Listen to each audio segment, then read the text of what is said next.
Olá, seja bem-vindo ao canal da Associação Espírita Lauro Machado. Nosso vídeo já vai começar, mas antes, gostaria de pedir para não se esquecerem de curtir, se inscrever e acionar o sininho das notificações para receber os avisos de nossos vídeos. Obrigada a todos e boa palestra!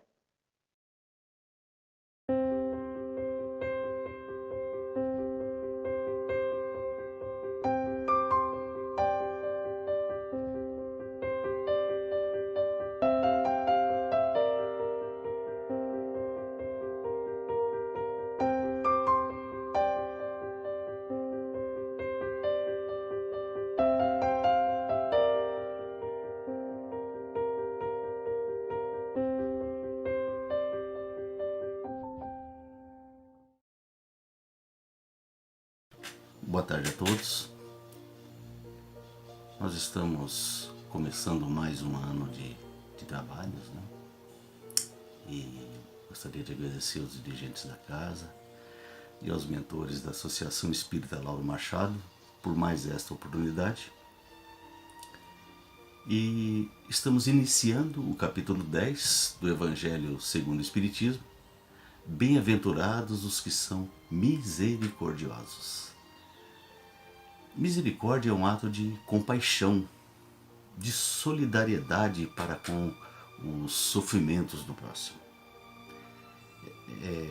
E um ato concreto de manifestação da misericórdia é o perdão. E o tema de hoje é: perdoai para que Deus vos perdoe. Na questão 886 do Livro dos Espíritos, Kardec pergunta: qual o verdadeiro sentido da palavra caridade, tal como Jesus a entendia? E os Espíritos responderam: benevolência para com todos, indulgência, ou seja, perdão, né? Indulgência para com as imperfeições dos outros e perdão pelas ofensas. Portanto, dentro da doutrina espírita, perdão é também um ato de caridade. E o nosso lema é: fora da caridade não há salvação. Assim como a caridade, o perdão é um processo em construção. E nós somos uma obra da construção divina. Perdão vem do latim e é uma palavra composta pelo prefixo per, que em latim significa além de, acima de, mais donare, que é doar. Portanto, na etimologia da palavra perdão, o significado seria doar além, dar um pouco mais. E é esse o sentido que Jesus se valia quando falava do perdão. Doe sempre um pouco mais, seja um pouco mais caridoso. Mas o perdão não é automático. Não basta eu acordar e dizer: hoje eu vou perdoar. É um esforço íntimo, permanente, não é espontâneo. E nós temos que ter em mente que esse é o caminho. Nós temos nós temos que ter a consciência de que, sendo espíritas, sendo cristãos, é assim que tem que ser. Desse modo, para se chegar ao perdão incondicional, a gente tem que começar pela ideia de que é nosso dever, é nossa obrigação perdoar. Depois desse estágio, virá o hábito. O perdão será um hábito em nossa vida. E por fim, o perdão se tornará espontâneo. Nós somos limitados espiritualmente, sem dúvida. Portanto, o perdão tem que ser um exercício contínuo. E a partir de um certo momento, a prática do perdão começada como uma obrigação, se tornará natural. Perdoaremos naturalmente. E quando isso acontecer, estaremos, obviamente, mais evoluídos. Quem perdoa se beneficia. Mas, no entanto, quem foi perdoado não está liberado da própria culpa. O peso do erro persiste e deve ser reparado. Será reparado, sem dúvida. Portanto, quando se diz que perdoai para que Deus vos perdoe, não significa que Deus nos isentará da culpa. Quer dizer somente que Ele vai nos proporcionar, levando em conta os nossos progressos, né? Ele vai nos proporcionar um meio mais brando de reparação do nosso erro cometido. Quando os fariseus provocaram Jesus para o cumprimento das leis e levaram até ele aquela mulher adúltera, né? Interessante que a gente não ouve falar de homem adúltero, né? Os fariseus queriam que Jesus condenasse aquela mulher ao apedrejamento, como constava da lei. E Jesus sabia que não poderia contrariar a lei. Eu não vim contrariar a lei e os profetas, disse Jesus. E também sabia que o perdão não apagaria, não passaria uma borracha no erro. Por isso que Jesus disse: atire a primeira pedra quem nunca errou. Atire a primeira pedra aquele que estiver sem pecado.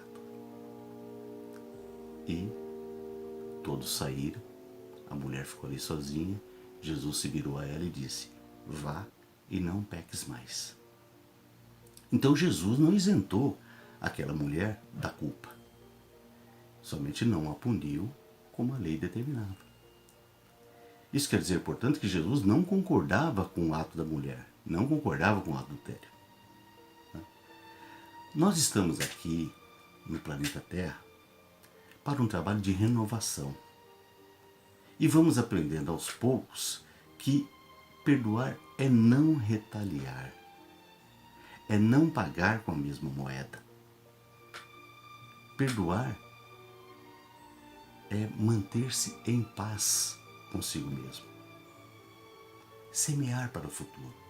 Esta é a ideia do tema de hoje. Quando nós cobramos pelas ofensas, quando revidamos a ofensa, nós nos tornamos também devedor. Divaldo Franco costuma dizer que se alguém te odeia, pior para ele. Mas se você odeia, pior para você. Então, se a pessoa me magoa e eu não perdoo, quem sofre sou eu. Quando eu perdoo, eu transfiro o problema para quem me ofendeu. Então, o meio de se libertar da pessoa que nos quer algum mal é o perdão.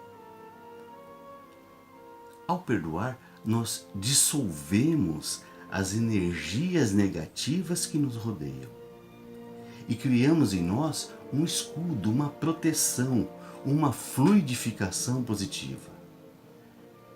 Ao perdoar, a gente sai da frequência negativa, porque o perdão eleva o nosso padrão vibratório e diminui os efeitos danosos em nós. Sem perdão não há amor. É aquela máxima, né? Perdoe e liberte-se. Perdoe e reescreva a sua história, sem medo de amar.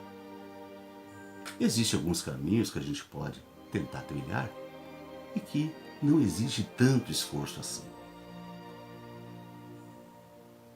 Por exemplo, tente se colocar no lugar do outro diante daquela situação. Aprenda a escutar, não tomando atitudes intempestivas, precipitadas. Se errou, peça desculpas. Procurar enxergar no outro mais qualidades do que defeitos. respeitar o modo de agir de cada um, porque cada um está no seu estágio evolutivo. Se você tem recursos para fazer melhor, faça você mesmo. Não espere pela atitude do outro. E por fim, seja gentil, porque a gentileza é a chave para a boa convivência. Infelizmente, como nos lembra Divaldo Franco, o ser humano perdeu o endereço de Deus. E, mais infelizmente ainda, está perdendo o endereço de si mesmo. Veja a que ponto nós chegamos em Manaus. Os noticiários da semana passada, dessa semana, pessoas vendo seus entes queridos morrendo por falta de vaga no hospital, e quando consegue a vaga, morre asfixiado porque não tem oxigênio. Lá no hospital falta oxigênio. É a barbárie. É o completo descaso dos governantes para com os governados. Mas nós não podemos aqui ficar remoendo o mal, porque a justiça divina certamente virá. E a pessoa sabe que errou, e pela lei da causa e efeito, a culpa se instalará e afetará o ofensor, cedo ou tarde. Não é desejar o mal aos corruptos, aos maus administradores, aos maus políticos. O desejo é de justiça, porque eu devo perdoar. Eu tenho obrigação de perdoar. Mas isso não quer dizer que eu tenho que negligenciar a justiça. Eu devo perdoar quem cometeu algum mal contra mim, quem me roubou, etc. Mas eu tenho por obrigação comunicar o ato para a justiça e quem foi o ofensor, para que, de acordo com a lei, ele seja punido. Porque, do contrário, por conta da minha omissão, eu poderei colocar em risco a sociedade e a vida de outras pessoas também. Perdoar é não devolver o mal, é não revidar. Mas isso não quer dizer omissão, conivência com o erro. Por sermos ainda seres imperfeitos, né? Podemos dizer que é mais difícil para nós perdoar do que amar. Divaldo Franco contou a história da disseminação, né, do ódio. Então, o patrão despediu um funcionário. Este funcionário quis se vingar do patrão, mandou para ele uma carta anônima dizendo que a sua mulher o traía todas as tardes, levando homens na casa dele. Ele recebeu a carta, repleta de fluidos do ódio, e já se contaminou antes mesmo de ler, de abrir a carta. Depois de ler, então, ele se enfureceu. Ele foi para casa mais cedo. Quando chegou em casa, viu que a mulher tinha acabado de tomar banho. E ele pensou, é verdade mesmo. Mas a mulher, que era honesta, não sabia de nada. E o homem foi se enfurecendo. Contaminado. No jantar, ao tomar a sopa, ele bateu com a colher no prato e disse, essa sopa está muito quente, está sem sal, não tem gosto de nada. E aqueles fluidos já estavam contaminando a mulher também. E a mulher se vira para a empregada e ela não tinha tomado a sopa, e mesmo assim diz para a empregada, você tem que prestar mais atenção, a sopa está quente, está sem sal. E a empregada, coitada, também se contaminada com aqueles fluidos do ódio, foi pegar o prato da mesa, o prato caiu no chão, o cachorro da casa veio para lamber aquela sopa que estava no chão, a empregada chutou o cachorro saiu correndo, latindo, foi para fora, passou um rapaz que vinha do trabalho, o cachorro mordeu esse rapaz também se enfureceu e contaminado com toda aquela negatividade, chegou em casa furioso, mas a sua mãe o reconfortou. Disse que consertaria a calça rasgada e colocaria um remédio no machucado, na mordida do cachorro. Foi somente aí, em razão do amor, do carinho daquela mãe, que a disseminação do ódio foi estancada. Então o ódio deixa marcas. Marcas que nós carregamos para as outras existências. O que nos machucou e não foi devidamente cicatrizado, permanece incrustado em nosso perispírito. Como diz Emmanuel, o ódio é o amor enlouquecido, porque aquele a quem se odeia permanece presente em nossa mente todos os dias. Anda conosco, dorme conosco, viaja conosco, vive dentro de nós. À medida que nós compreendemos o próximo, compreendemos a sua inferioridade, aprendemos a perdoar. É o mesmo com relação aos nossos filhos. Nós somos mais benevolentes com os erros dos nossos filhos, mas não admitimos esses mesmos erros nos filhos dos outros. O nosso olhar tem que ser o mesmo. Se dou ao meu filho o direito de errar, tenho que dar esse mesmo direito para os filhos dos outros. Não posso tolerar o erro em um e não tolerar esse mesmo erro no outro. Na fábula do porco-espinho, durante a era glacial, conta que os porcos-espinhos eles se juntavam por causa do frio intenso para se aquecerem uns aos outros. Mas os espinhos deles feriam uns aos outros, machucava. E uns se afastavam por causa da dor. No entanto, ao se afastarem, morriam congelados. Assim, ou aceitavam os espinhos de seus pares, dos seus companheiros, e ficavam junto, convivendo com dores e pequenas feridas, ou se distanciavam e morriam. Não há como viver no nosso planeta Terra sem dores. A dor faz parte da nossa existência. Não é tarefa fácil para nenhum de nós pedir perdão, reconhecendo nossos erros, porque o pedido de perdão tem que vir do coração, não é da boca para fora. O pedido de perdão carrega consigo determinadas dores. Mais difícil e mais dolorido ainda é perdoar, criando um caminho para a reconciliação, mesmo que demorada, lenta. Porque o perdão não apaga a ofensa e nem nos faz esquecer o fato ocorrido. O que temos que tentar esquecer são as emoções daquele momento. Esquecer o sentimento de mágoa. Um exemplo simples é quando proíbo meu filho de ficar vendo videogame, jogando videogame o dia inteiro e mando ele estudar. Naquele momento o filho pode dizer por dentro, ou mesmo intimamente ou não, ele pode dizer: meu pai é um chato, eu odeio meu pai. O tempo vai passar. Esse filho terá os seus filhos e sentirá a responsabilidade da paternidade. A partir de então, sem esquecer a proibição do pai, verá que o pai tinha razão. Portanto, ele não esqueceu o fato, mas a emoção ficou de lado. A mágoa ficou no esquecimento. Perdoar não é fácil. Perdoar exige persistência. Quantas vezes devemos perdoar? Perguntou Pedro a Jesus.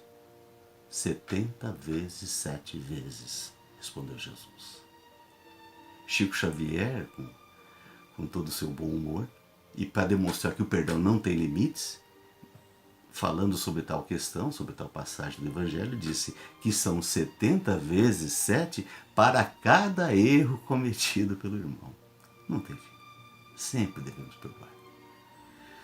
Divaldo Franco nos ensina que o perdão é psicoterapêutico, que nós não devemos devolver o ressentimento. Antes de tudo, devemos compreender que o ofensor é alguém necessitado de amor. o perdão precisa ser treinado, exercitado, tal como o amor. Desde a elaboração mental até o ato de perdoar. Divaldo disse numa palestra que, paralelamente à Primeira Grande Guerra, aconteceu uma guerra entre os turcos e os armênios. E nesta guerra entre esses dois países, a Turquia dizimou mais de 1.500.000 armênios por questões étnicas e raciais.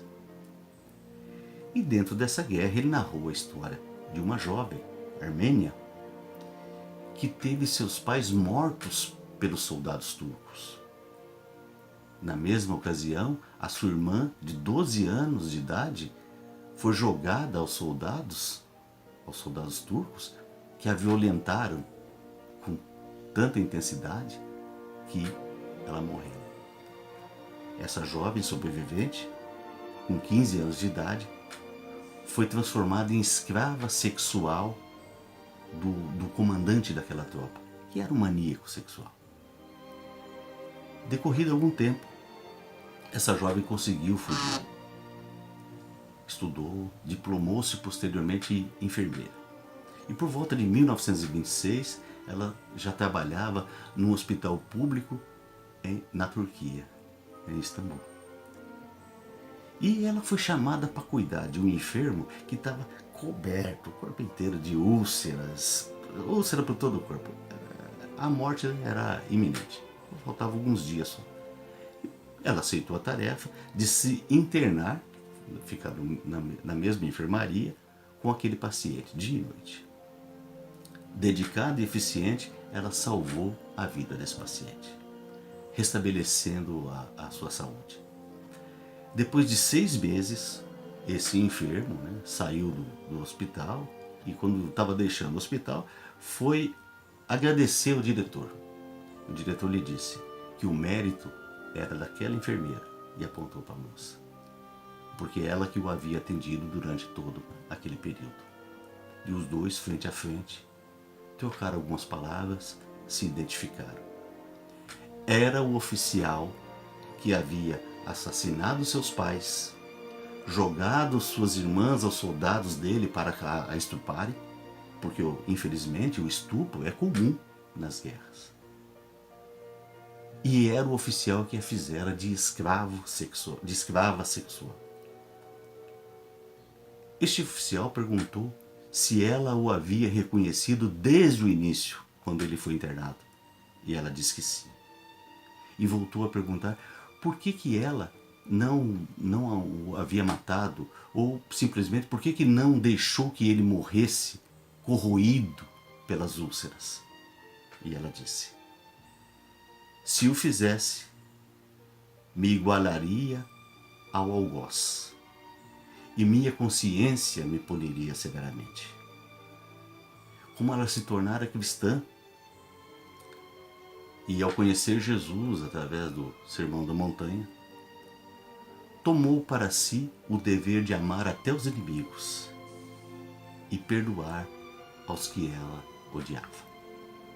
Foi o que fez. Perdoou. Ela se libertou daquelas amarras pelo exercício do amor. Mas aquele oficial permanecia aprisionado em sua consciência. E Divaldo questionou a quem assistia a palestra: se fosse você, perdoaria? Fica para a nossa reflexão. A missão de cada indivíduo é amar. E é necessário desarmar-se para poder amar. O sentimento que deve ser nutrido por nós é o amor.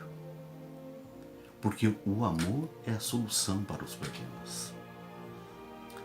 Em nossas preces, nós devemos pedir aos bons espíritos que nos revista de humildade e paciência. Pedir para que o próximo me veja com outros olhos e que eu também possa ver esse próximo com outro olhar.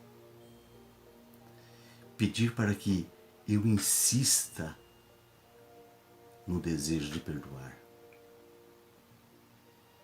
Esquecer o sentimento de mágoa. Libertar a minha alma. E me libertar das algemas da vingança.